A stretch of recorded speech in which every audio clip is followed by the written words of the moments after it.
Hello, welcome to another tonalist landscape oil painting demonstration. This is your painter in residence, M. Francis McCarthy, and the painting I'm bringing you today is called Umber Coast, and it is a member of the Sepia Series. Been a while since we put one of these up. I've been sitting on this since March.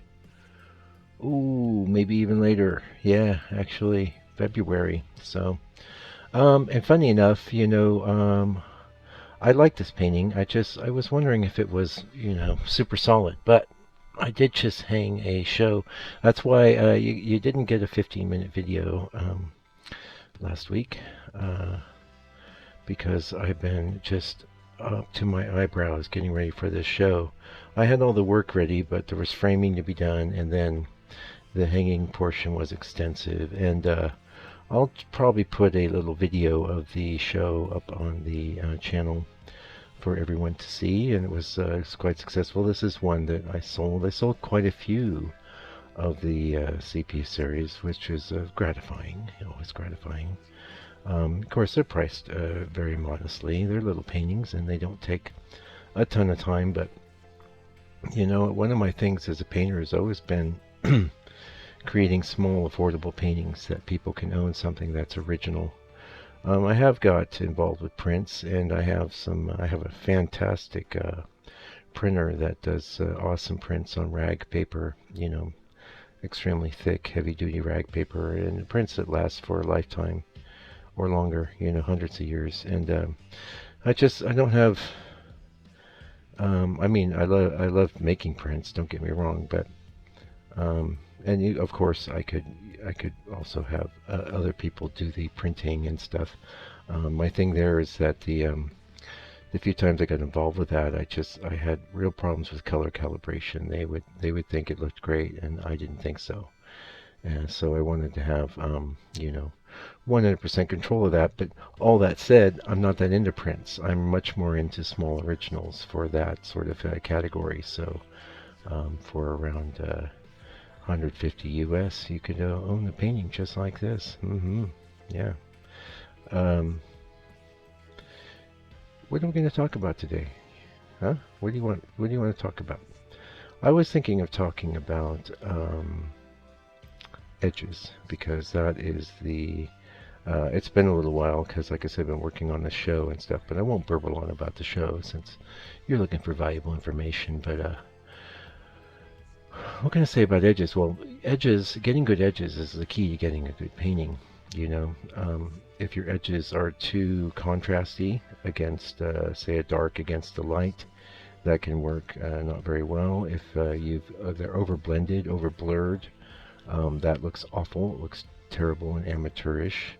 You've got to find that happy medium. And what I could say about that is it starts with the beginning of the painting. So if you see what we're doing now, we're working on our drawing / underpainting, and we're working with a this looks to me to be like raw umber. It could be burnt umber, don't quote me.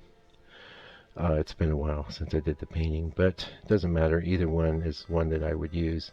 From there, generally, I will, let's see if we're going to go in and do the sky. Oh, looks like he used lead white on this one.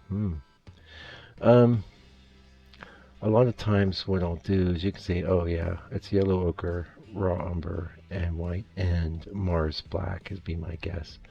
So some of these these edges you see here will actually survive all the way to the end of the painting, but you'll just see a very little bit of them.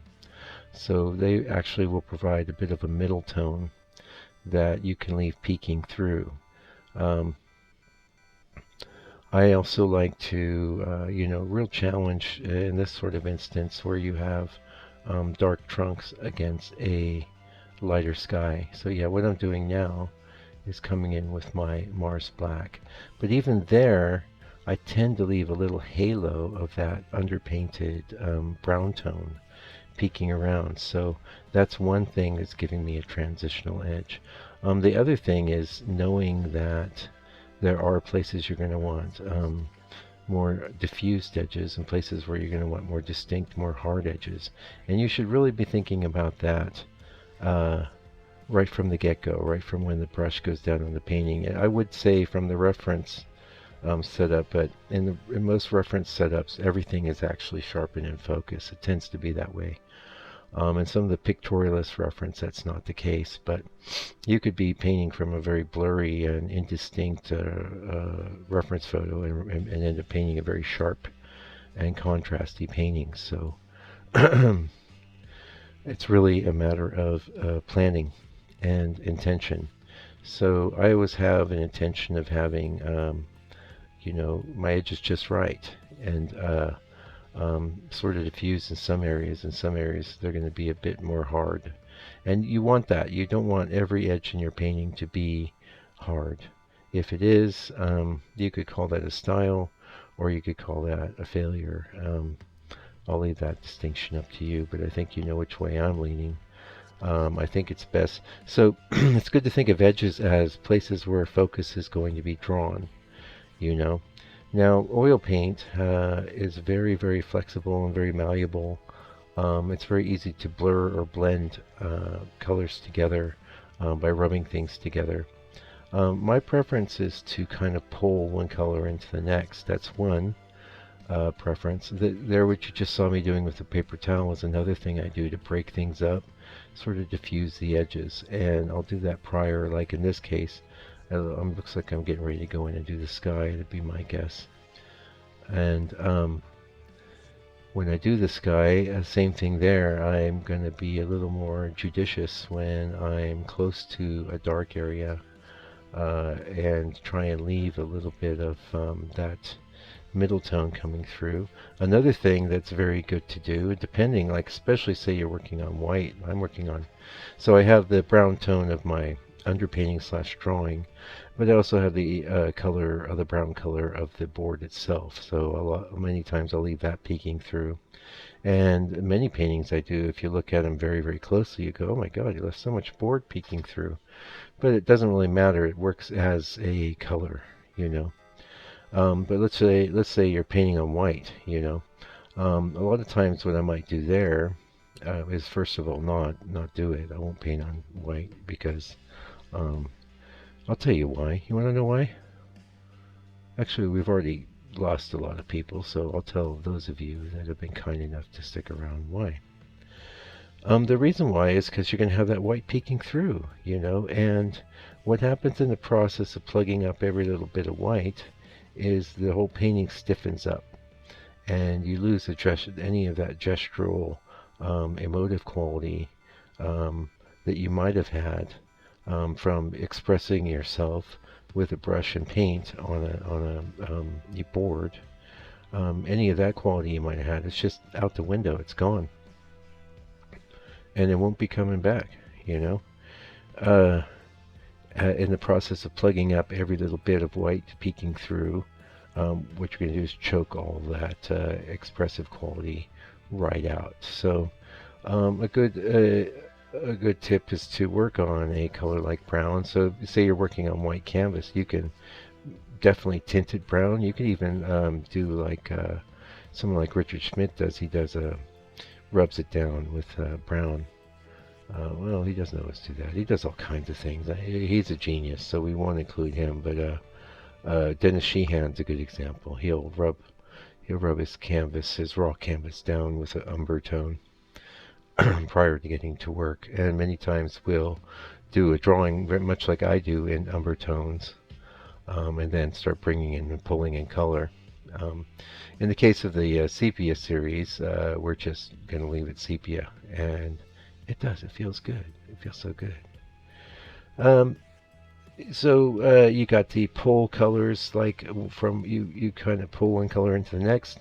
Getting to what I was saying, a very good idea pardon me, is to mix in intermediate tones. So the most challenging area that you're going to have edges to deal with is going to be where the trees overlap the sky. That's going to be the highest contrast.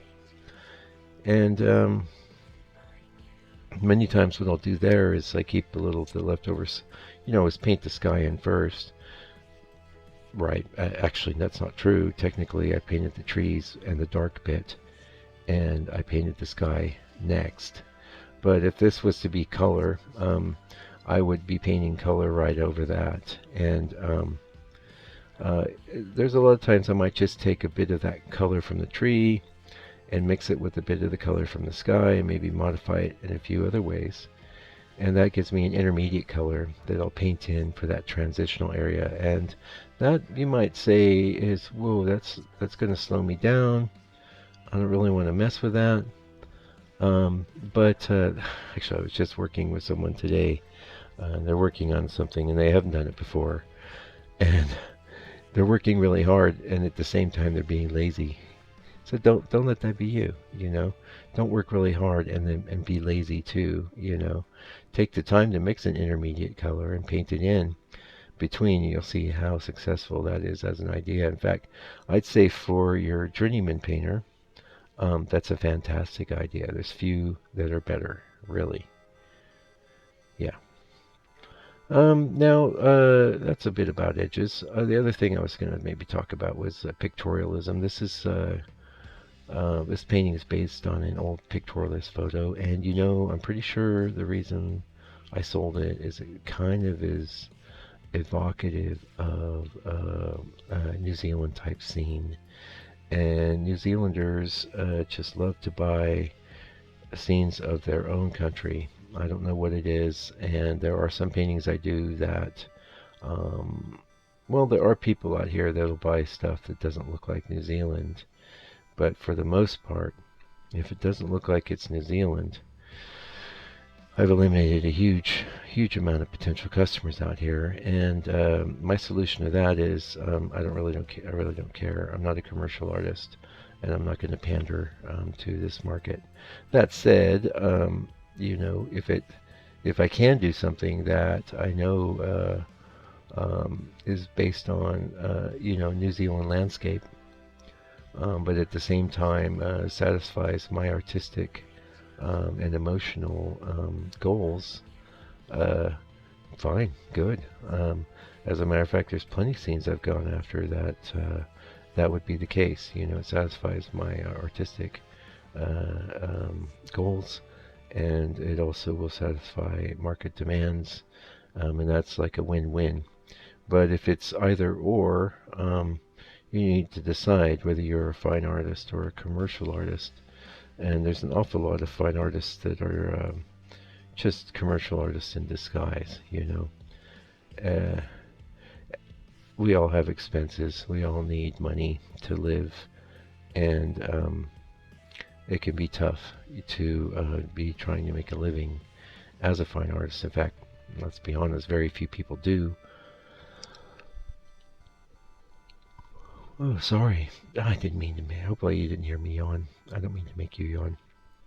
Oh, I'm just tired from getting this show together. Oh my goodness, I didn't even go into the studio today. I was just like goofing off. And I guess this would be a good time to announce that I'm setting up a second studio that'll be here in my very close to my home in my backyard in a what they quaintly call a sleep out here in New Zealand. Just a little cabin, and I'm very excited about that because we'll be getting into some bigger work, and so that's going to mean you know, a little less painting going on for a little while as I get things set up.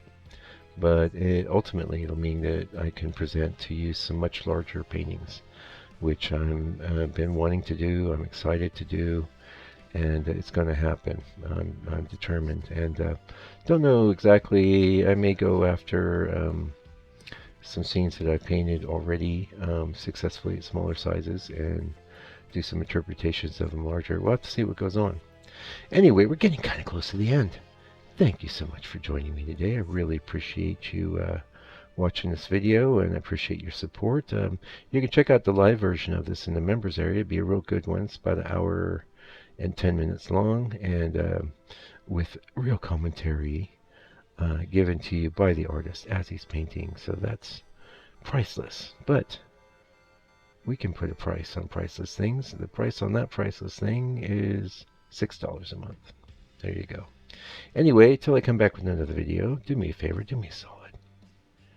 Please, take good care of yourself, your family, all your loved ones. Be patient. The world's sort of crazy right now, so we all got to be patient and loving with each other, irregardless of what someone's other beliefs may be. Just handle it with love and take good care and stay out of trouble.